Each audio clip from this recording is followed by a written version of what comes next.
তলা গাছ কি মহিলা মানুষের দ্বারা সম্ভব? নারীদের জন্য চালু হয়েছে গোলাপি রঙের বিশেষ বাস।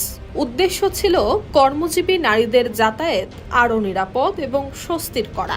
18 আগস্ট চালুর প্রথম দিন উচ্ছ্বাসও ছিল বেশ, কিন্তু সেই উচ্ছ্বাস টিকল না একদিনও। চালুর প্রথম দিনেই একটি গোলাপি বাসকে ধাক্কা দেয় অন্য একটি পরিবহন। এরপর সামনে আসে আরো বড় প্রশ্ন, রাজধানীর এমন বিশৃঙ্খল সড়কে দোতলা বাস চালানোর জন্য নারী চালকদের কি যথেষ্ট প্রস্তুতি রয়েছে?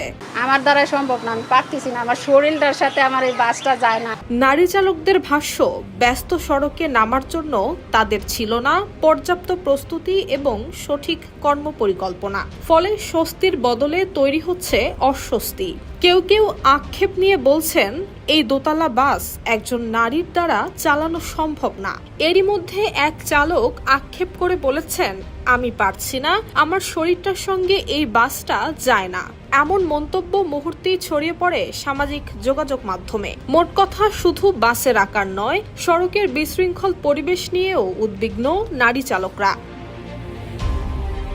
তবে চালকদের হতাশার বিপরীতে যাত্রীদের অভিজ্ঞতায় কিছুটা স্বস্তির চিত্রও দেখা গেছে। এখন কোনো রকমের অস্বস্তি কিংবা হয়রানি ছাড়াই কর্মস্থলে যেতে পারছেন নারীরা। তবে গোলাপি বাস নিয়ে যাত্রীদের আরেকটি বড় অভিযোগ হলো, বাসই পর্যাপ্ত নয়। রাজধানীর বিভিন্ন এলাকায় দেখা গেছে দীর্ঘক্ষণ দাঁড়িয়ে গোলাপি বাসের অপেক্ষা করছেন নারীরা।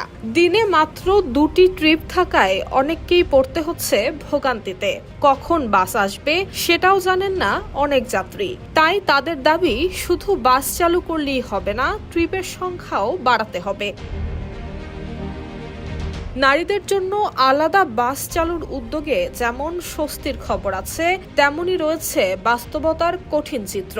গোলাপি বাস এসেছে নারীদের ভোগান্তি কমাতে। এখন প্রশ্ন, বাস বাড়বে, ট্রিপ বাড়বে, নাকি বিশৃঙ্খল সড়কেই থেমে থাকবে এই উদ্যোগ? নারীদের জন্য সংরক্ষিত বাসের সংখ্যা বাড়ানোর পাশাপাশি রাজধানীর সড়কে শৃঙ্খলা ফিরবে, এটাই এখন প্রত্যাশা।